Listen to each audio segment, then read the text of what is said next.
Awesome Tub. It says this children's YouTuber with an interesting past. Bruh, I ain't gonna lie. I saw this thumbnail and I was like, oh no. Oh no. So let's check it out.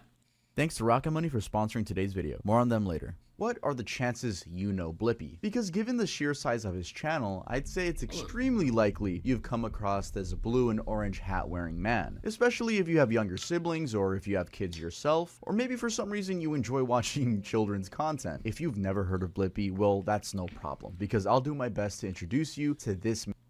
I've never fully seen his content, but I know there's a lot of kids that watch him. This man right here. Yeah, this dude, he averages over 100 million monthly views on YouTube. He can be described as using his world 100 million a month?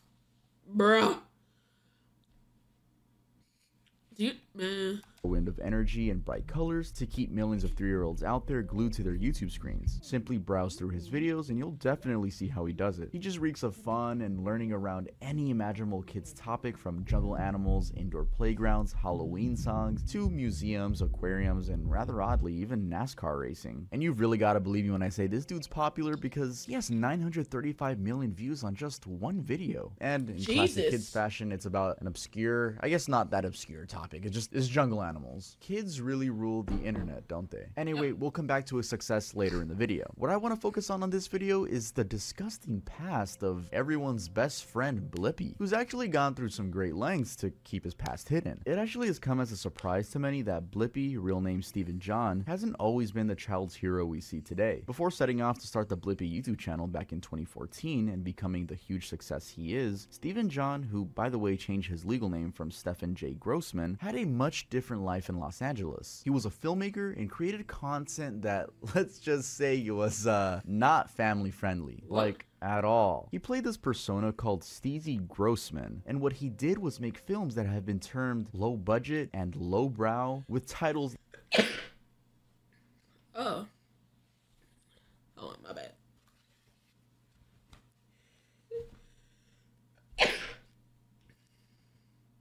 like Turd Boy and The Underwear. Turd Boy? Wait, hold on. Low budget and lowbrow, with titles like Turd Boy. Here's a movie trailer I did, Turd Boy. It was in the 2012 Machinima Interactive Film Festival and the 2012 International Shit Movie Film Festival. Good times filming this thing. Boy and The Underwear. Starring comedy, jackass style and sketch. Tons of videos of my art. Okay. Man, one of the things I'm talking about is his R-rated twist on the Harlem Shake meme. The Harlem Shake poop video, where he poops on his friend in the video. He poops on his friend in the video, obviously. Hello? Obviously, I'm not gonna show that, but hold your horses, guys. We're gonna get there, okay? This is just the intro of the video. It's insane to think that the same person who found that funny is currently the roller coaster of all things fun and education for kids from all over the world. With all that being said, let's get into it. Let's take a deep dive into how this filmmaker, who was a custodian of extremely horrifying humor, transformed into a really loved children's entertainer. We'll also be taking a look at what parents think of him now that his past is no longer hidden. And now, a quick word from our sponsor.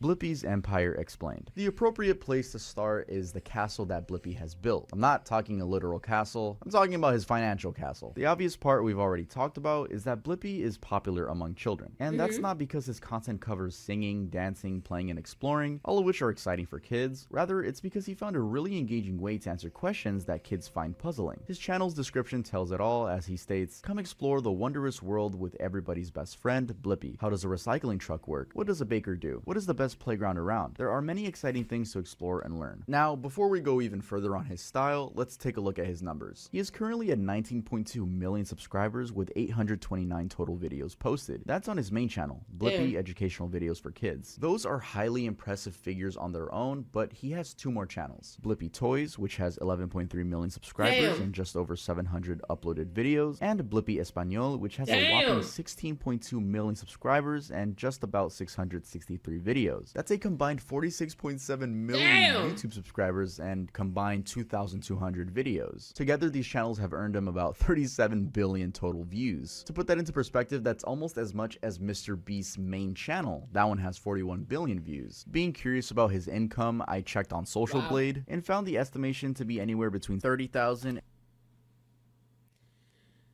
Never trust Social Blade. Never trust Social Blade. That nigga's clearing way more than that. Chat. Alright.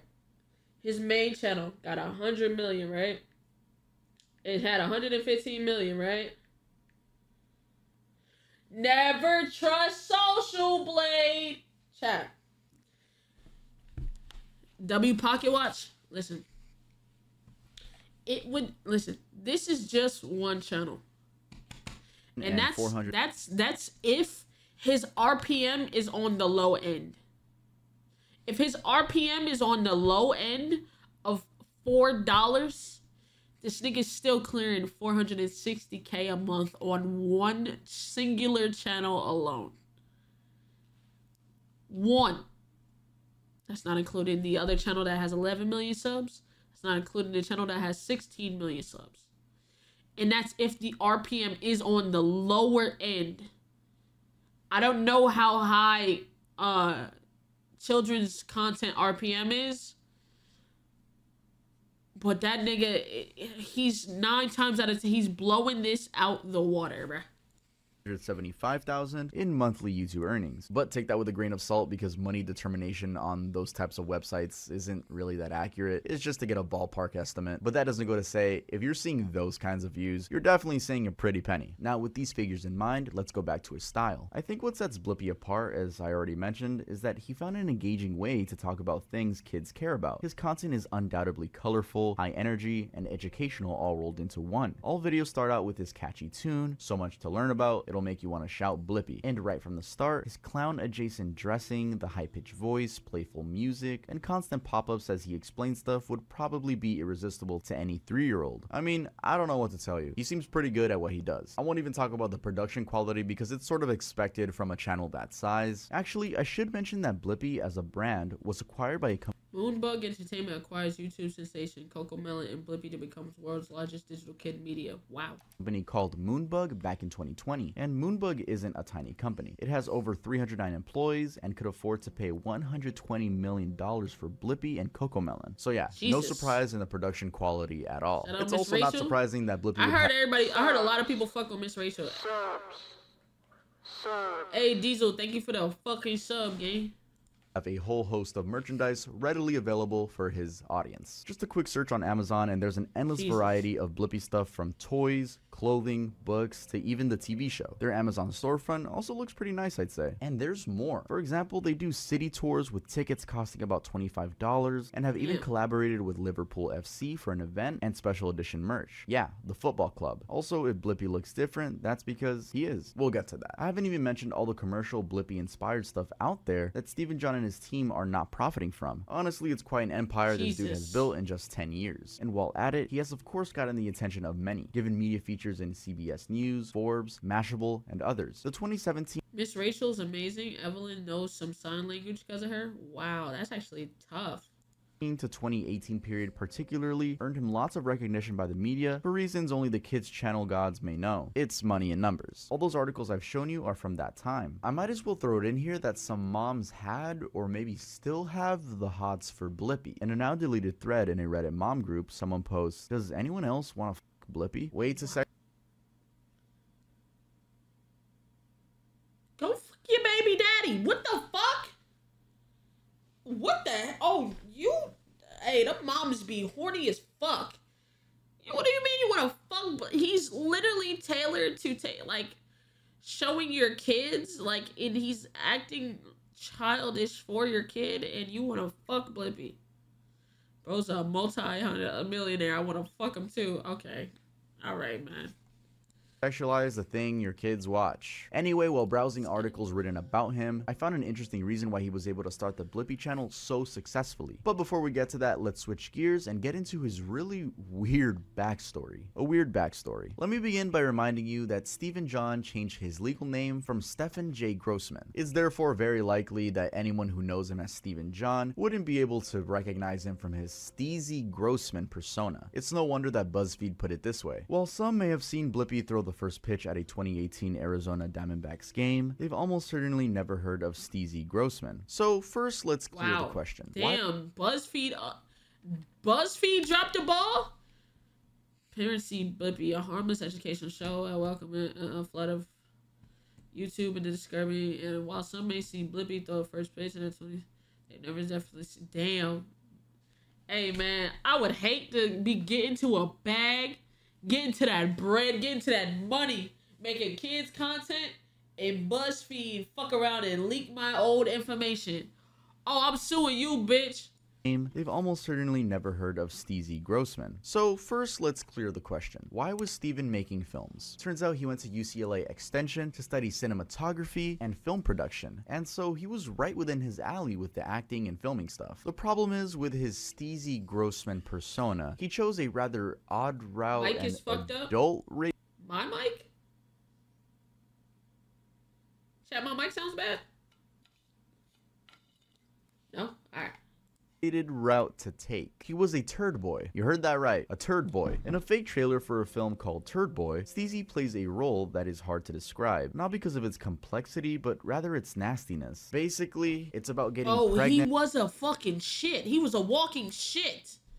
Not because Look, that nigga's definitely a walking turd, bruh. Its complexity, but rather its nastiness. Basically, it's about getting pregnant from anal sex, and then the baby comes out, but it's half poop, half human.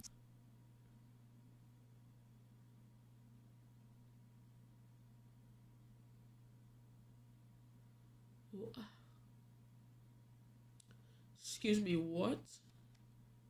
So it's called Turd Boy, and the whole little skit fake trailer video he made is about the kid, I guess, getting bullied and going through life and its troubles, and it's like him covered in makeup prosthetics of poop. So it's pretty gross. And apparently he was really proud of this accomplishment, saying, "Good times filming this thing. Crew was amazing. Cast was awesome. And I can't say enough, it was awesome making out with Carolina." Isn't it surprising the kind of film festivals they had back then? I mean, if I Bro, a shit stain. Nigga was a walking turd. What are we talking about, bro? read it right, there was a 2012 International Shit Movie Film Festival. The other one was the 2012 Machinima Interactive Film Festival. Out of curiosity, I actually tried to find out what the International Shit Movie Film Festival was all about, and I found this interesting set of regulations where, among other things, they required submissions to be odd. For example, they say, the art of, quote, bad on purpose, end quote, is exciting to us. And think outside the box. We like weird, zany, and insane shit. Anyway, going back to Steezy, a quick search on the Internet Archive will show you that these roles were nothing new to him. For instance, I found that he also did Pea Troubles, Dick Genie, and Underwear Man. So yeah, pretty strong choice of content, definitely leaning more towards the NSFW side. Unsurprisingly though, that turd theme would later feature in his other shenanigans, such as the Harlem Shake Poop. The Harlem Shake Poop. Alright, so before we talk about his twist on the Harlem Shake, let's talk about the Harlem Shake. That is, if you somehow... Bruh, I ain't gonna lie, I don't like the way they did the Harlem Shake, bruh. I get it, it was a viral sensation, but y'all niggas took the Harlem Shake that was actually a good dance move and made it into some fucking nonsense. Bro, I ain't gonna lie, that had everybody in New York fucking devastated, cause like, niggas was dead ass weird about it. Niggas was dead, like, bro, y'all could have named that shit something totally different, bro. They doing the same shit with the swag surf, right? I'm sorry, that just pissed me off. Fuck you, Taylor Swift and y'all Swifties. Y'all fucking up the swag surf. Niggas can't have nothing, man. That fucking terrible ass swag surf y'all be doing at the fucking Kansas City games. The fuck is this? The fuck is this? That's not the fucking swag surf. Oh my god. This is why we gatekeep things. You niggas ruin it. Jesus. I'm sorry, bro. That shit just pissed me off. Alright, I'm back. back. I'm back. Please just get, if you gonna fucking try to swag surf, please do it correctly, bro. Oh my god. I'm back though. I'm back. Didn't hear about it in 2012? I don't know. Some of you born in 2012? I have no idea. Basically, it was a dance that came from a song. But we're gonna take a closer look at it just to really show you how far Steven went with this thing. So, as already mentioned, the whole thing was originated from a song, a track titled Harlem Shake by American DJ and producer Bauer. This heavy bass instrumental track, though released in 2012, later grew wildly popular and it sparked the dance series in 2013. Not to say that the dance didn't exist before, but it was definitely popularized. What is this gyrating this nigga was doing, bruh? With this trend. In the song, there's a lyric, "Now do the Harlem Shake," and that's where like everyone just goes crazy, woo, woo. But before the lead up, or I guess during the lead up, it's usually one person dance. I could have named it something else, bruh. Them Swifties might get you. What they gonna give me? What they gonna give me for? Because I said, fuck y'all for ruining something. Dancing, you know, they look a little awkward. You're watching the video, you're like, damn, this dude's pretty awkward. Okay. Unless you already know what's gonna happen, which is like 99% of the universe. But then the do the Harlem Shake voice. I sound so stupid saying this. Then the beat drops, okay, and then everyone goes crazy. So that's a little throwback. And yes, that is Joji in that pink morph suit. Totally a fact that no one knew that. I'm the first person to find out that Joji was in that pink morph suit. So don't you dare comment saying that you already knew that. All right, that was definitely a fact. No one like spamming in comments of videos. You can definitely see why Urban Dictionary defined the dance as an electric Y'all ruined the Harlem Shake. Upper body dance move that involves the shaking of your upper torso and shoulders. I have to admit, I went down the Harlem Shake rabbit hole. Yes, there's a Harlem Shake rabbit hole. There's a rabbit hole for anything. And I found some pretty odd origins. I found this obviously fake definition, but I thought I'd share it with you guys. That its true origin came from 125th and Lexington, New York, where gang... Oh my god, are you high? This nigga said it's the fake, bro.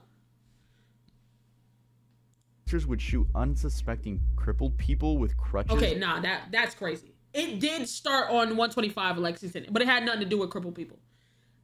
Okay, sorry, I'm sorry. Yeah, that crippled shit is, I don't know what the fuck that's talking about. That's kind of crazy. But it did start in Harlem, in Lexington. And the staggering fall of these people would become the dance. Yeah, this is just some internet bullshit. Although, to be fair, there is a different version of its origin story, which is a lot more believable, where it's believed that the dance was invented by a guy known as Al B to imitate drunk people. Anyway, as the dance got introduced to local parties in Harlem, it just started just next time. Okay, that's what I mean. That's on me. I just saw the 125th in Lexington. I was like, ain't no fucking way this nigga's. Oh, I was about to, say, talk about. I'm sorry. I apologize for my outburst. You know what I'm saying? I'm on edge. The swag surf, Harlem Shake. We're just losing our sauce to these motherfucking. And sometimes, I'm sorry. A thing. And it went viral for sure. Extremely viral. There's a whole compilation of people in the office, people in the army, mascots, the WWE, just doing this trend. It was honestly, it was a good time in history. I miss that. I even made one as a kid, though that is lost media. I did find a video of me dancing as a banana at 9 years old. I'm a banana, I'm a banana, I'm a banana. Hey Chad, that's one of the incentives. I have to do a banana stream. Look at me move, yeah, I'm a banana, I'm a banana. Look at me move, yeah, banana power, power. Wait, I know that song. Why do I know that song? All right, I don't know how to transition to the next topic, but let's get to the next section. Okay, now, going back to our guy, Steven, he decided he wanted to be a part of this trend, but in a very unique way. He called his version the Harlem Shake poop, and because I can't show the video, I'll try my best to describe it without getting demonetized. So the scene is set in a normal bathroom. He's sitting on the toilet with his pants down to his ankles, and he's wearing a cycling helmet and some goggles. And you know, the song is building up, the classic Harlem Shake build up, and he's dancing. There's no one else in the toilet with him or in the room, the bathroom. And then it's like, do the Harlem Shake. And extremely gross warning here, he then diarrheas onto his friend who's laying upside down on the ground. It's like a missile of brown. So definitely not showing that, but it's a real video. I watched it, and it is Blippi. It's our boy Blippi, you know, pre-blip. Oh my god. God. Yep, morbid documentaries, guys. This is what we do here. Oh, did I mention that his friend was also butt naked? Well, he was. Again, saying that the video was... So you just...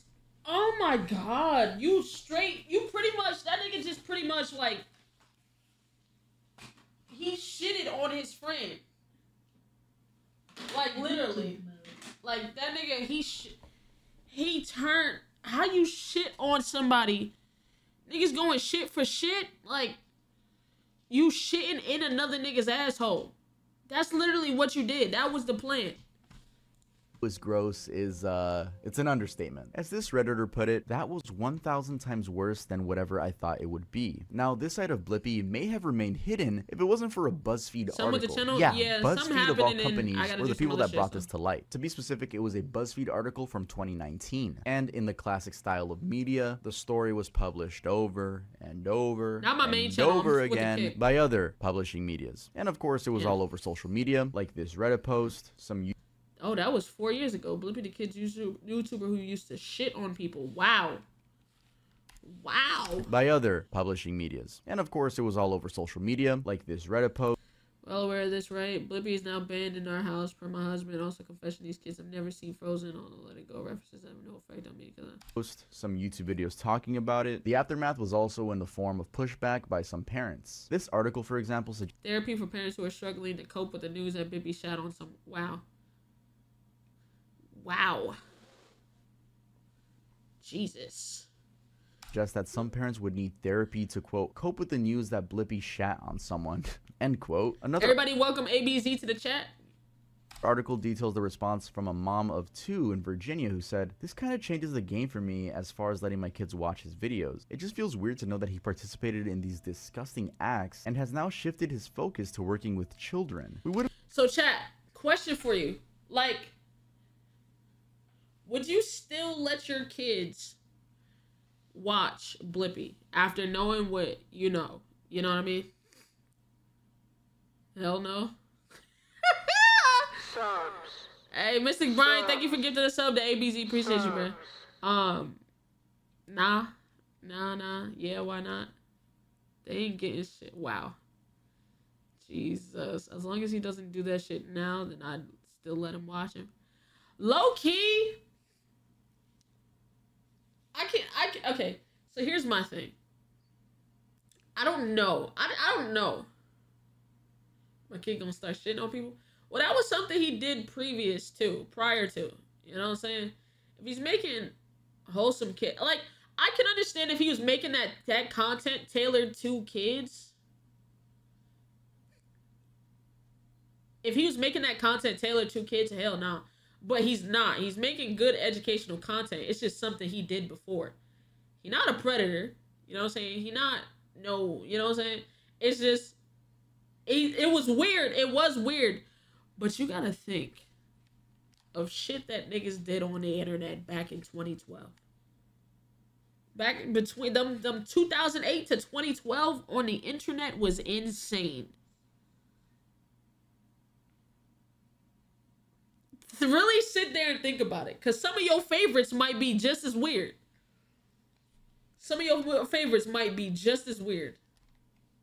Nigga is a doodle degenerate. It's crazy. Wouldn't let a teacher with that background work with kids. Why would a child entertainer be any different? Using copyright laws to hide the dark past. So again, just so we're on the same page here, in 2019, BuzzFeed revealed his past. And what did Blippi do? Well, he and/or his team filed a DMCA copyright infringement claim against BuzzFeed to not publish the video anywhere. And a DMCA claim, for anyone who might not know, allows a person, the copyright holder, to get someone else, like a website, to take down user uploaded material that belongs to the copyright holder. So in our case, Steven was the owner of the Harlem Shake poop video and used the copyright law to get BuzzFeed to not publish the video anyway. It also turns out that he didn't only send a legal notice of infringement to BuzzFeed, he also sent it to Google after a Russian website hosted it and Google indexed it. A Vice article also clarifies that in an interview, Blippi said that it wasn't the BuzzFeed report that prompted his response. Rather, he had already been doing that for years whenever it popped up somewhere online. He specifically said, "It wasn't BuzzFeed's reporting that led me to try to get the video taken down. I've been doing that for years, pretty much whenever and wherever I find it up somewhere." He also came after the Vice people a little bit, saying, "Filing a takedown notice hardly qualifies as going to, quote, extreme lengths." I don't know, man. I think it's pretty extreme. I don't know if you think that, Blippi. Poop man. I'm gonna call you Poop man for this.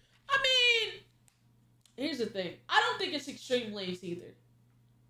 Like, I would say, like, suing them for defamation or you know, suing them for defamation or going to, like, say you're gonna sue it. No, you just don't want it.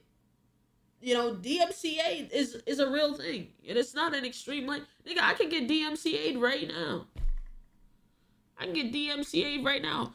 If somebody even posts your face, if you took a selfie and somebody posted your face to their video and you don't want it up, you can literally file a DMCA. That is your copyrighted material. It's your content. If somebody's using your content without permission, you can DMCA. It's like, DMCA is not as bad. Now, when niggas is striking, yeah, you know what I'm saying? Niggas gonna strike, but you know what I'm saying? I don't like when niggas lose their channel, but it comes with it. It comes with being on the internet, bruh. The video, and I'm not. Now, winding back a bit to the DMCA part, you can see that on the takedown request sent to Google, the original URL is specified as harlemshakepoop.com. Why is that important to know? Well, I want you to get a sense of how committed Blippi was to going viral. Having a dedicated website means that Blippi wanted— No, he had a dedicated website to the vid. Is crazy.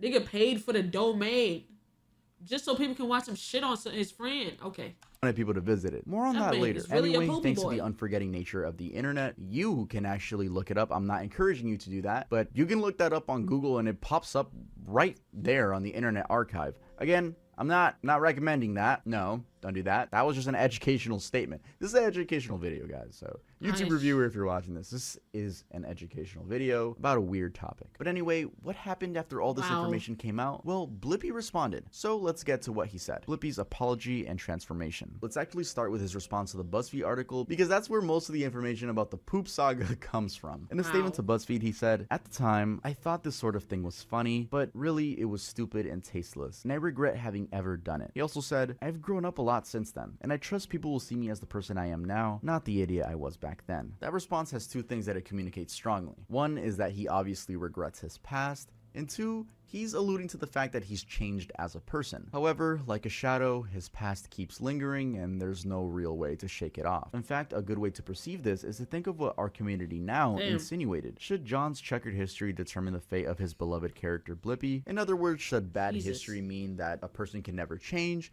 This is a topic that we've actually talked about in my YouTubers that ruin their lives video, specifically the Shane Dawson part, because these are people that have done really horrible things. Blippi was just disgusting. I don't think he like hurt anyone.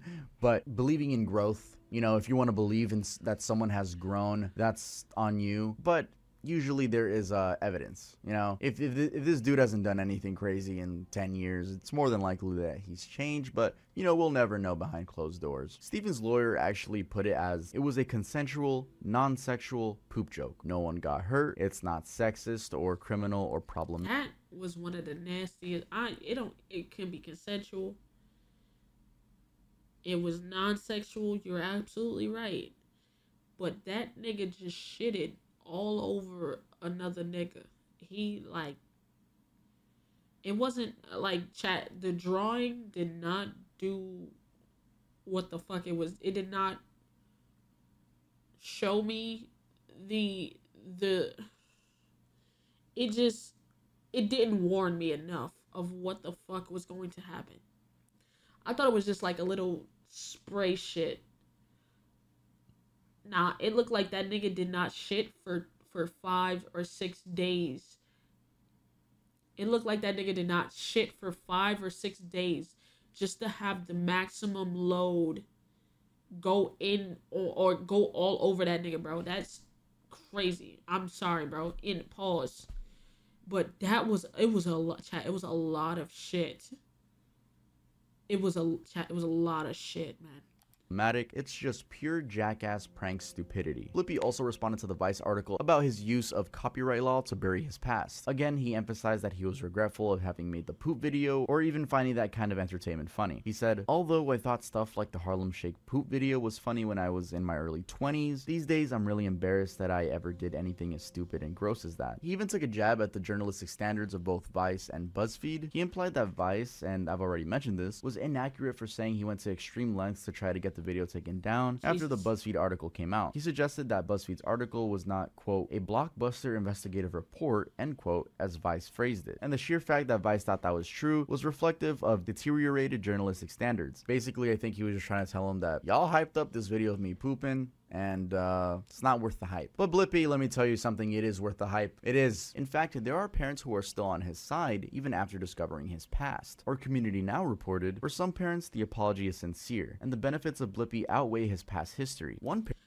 I will say that, like, you know what I'm saying? If the nigga taught your kid how to read or something, or taught your kid, like, you know what I'm saying? You can't take that away from your kid, technically. You know what I'm saying? And your kid really not gonna know what's not going on. It's just like, why the fuck can't we watch Blippi? I've been watching Blippi for 2 years. Now all of a sudden I can't watch Blippi. Nigga, go to school. What did you really learn in school? Be honest. Name me one thing besides the alphabet and your colors and your shapes that you learned around that time. Please.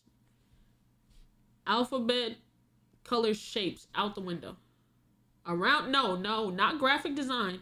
When you were that age, when you were like 4, 5, and 6, not a damn, please. You wasn't, like, lock in for a second. Parent, for instance, speaking to BuzzFeed, said, do I want my kid to go and give him a hug? Probably not, but I also don't want to deprive my kid of his construction videos that have actually really helped boost his language skills. I just might not watch that chocolate factory video again. I don't know exactly which video she's referring to, but I'm willing to bet it's this one. Anyway, the point is that even after... Damn. Which video she's referring to, but I'm willing to bet it's this one. Blippi visits us. Yeah, that... Oh my, that shit on the side anyway, looks like the point is that even after some parents discover his past, they're not going to go through the effort to cancel him. And this is obviously kind of true given his growth in the past couple of years. At the time that BuzzFeed published our article, the channel was at about 3.6 million YouTube subscribers, and that number has now grown to 19.2 million. Yeah, oh yeah, and his other channel... Nobody, you're not canceling him then. That nigga had 3 million subs. 3 million. And is currently at 19. Yeah, that article did nothing. I've also experienced a similar trend. There's a chance growth means people love him, right? Viral strategy using past skills. Now, while that poop stuff is a major controversy, that isn't the only thing that puts people off when it comes to Blippi. For example, there's an entire Reddit thread framing him as just a guy after money with no care for the children he's supposed to be entertaining. The thread, which could be just a rant to be fair, mentions that Blippi seems obsessed with brand growth given how he's always emphasizing the kids to spell out his name and search it online, sort of drilling his brand into their young minds. But if you want to watch more of my videos, all you have to do is search for my name. Will you spell my name with me? Ready? B-L-I-P-P-I. Blippi. Good job. The thread also mentions an interview. That's kind of a reach, I'm gonna be honest. Because kids are always... It's literally him teaching your kid how to spell. But also, they're gonna watch more of his... Kids are like fucking... Yo, you ever been in front of an iPad kid and watched their iPad die? Like, bruh. Yeah, that was kind of a reach, bruh. Where Blippi talked a lot about... I watched the video. My curiosity got the better of me. My situation did not happen. Didn't now happen. What? Wait. I watched the video. My curiosity got the better of me. My situation did not happen like that. Wait, huh? What's good, Gertie? That's a crazy way to say something, but yeah.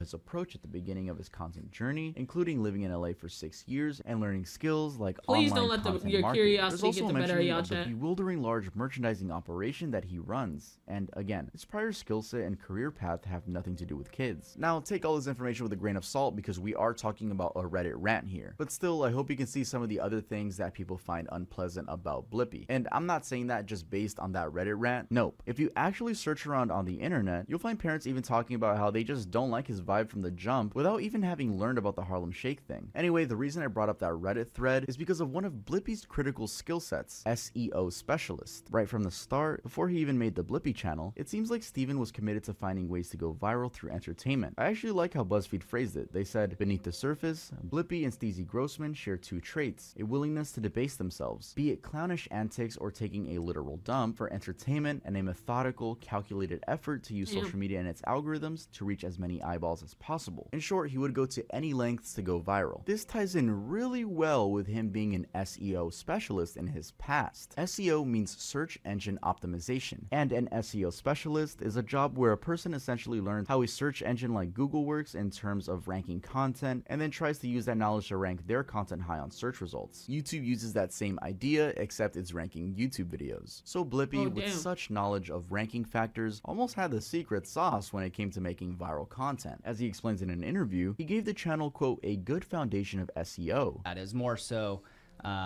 giving it a good foundation of SEO, and then from there creating more and more videos with a good foundation of SEO. Once he had that going, it was just a matter of I gotta look that up, try to figure out how to implement that into my channel or something. Videos. Now, in case you're still lost of what I'm talking about here, think of it this way. For example, if kids are searching up Skibbity Toilet on YouTube, how would you get them to find you? Well, you make a video revolving around Skibbity Toilet. There's a chance you'll appear in the search results. They wouldn't click on a video, you know, my vlog, my trip to the mall. You gotta hop on trending topics. It's almost how I blew up. It's exactly how I blew up. You just hop on trending topics, but he did it in a crazy way in terms of kid trends, like very niche things. I don't know how else to describe that. You can do your own research on SEO, especially when it comes to children's content, but that's a different world. It's the same YouTube algorithm, but it's just a different world, because I feel like kid trends just last for years. Like, there are still kids watching Baby Shark videos, you know? The point here is that whether it was poop videos or making content for children, he's a smart dude. Remember that even his Harlem Shake video had its own website, www.harlemshakepoop.com. And this was back in 2013 when websites weren't that easy to make. TechCrunch did actually publish an article showing just how much search traffic the term Harlem Shake was getting at the time. Now, also worth mentioning is that with a background on SEO and online marketing, it's no wonder that Blippi could see an opportunity in the market and take it. One neat trick SEO specialists use is that if you search for a specific phrase and nothing of value comes up, that's a sign they can create content around that phrase and rank first on Google's platforms. That's exactly how Steven's channel started. He says, my 2-year-old nephew wanted to watch tractor videos online, but all we could find was, well, garbage. The videos certainly weren't educational. I wanted to bring positive emotions and experiences to the act of learning. I wanted to share my curiosity with others. I mean, it's smart though. This nigga's a fucking genius.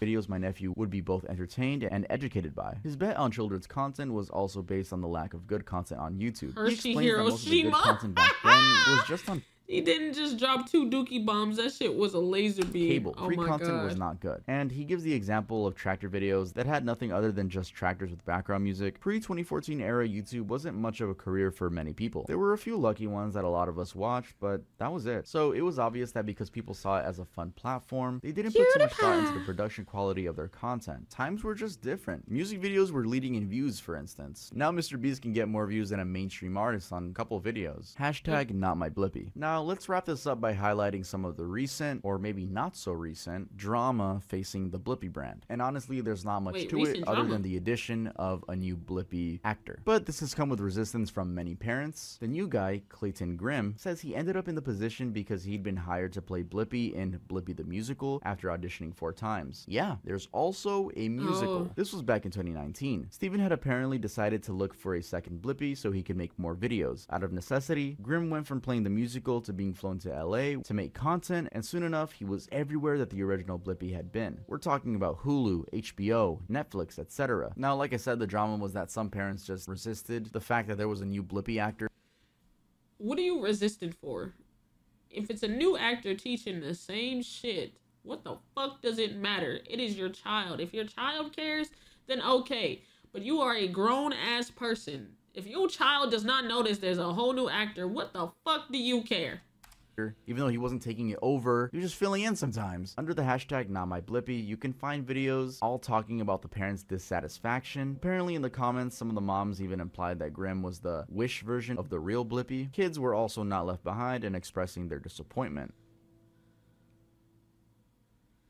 Yup, and that's really it for this video. Okay. Make sure to leave a like if you enjoyed, That'd be subscribe if you think I'm swag, and yeah, that's the story of the most disgusting children's entertainer out there. All we can do now is Good, wait Luna. to see if his past will go back into the dark, it won't, or if it'll haunt him forever. It probably will. And I also want to say that this hoodie is going to be on sale soon, if not...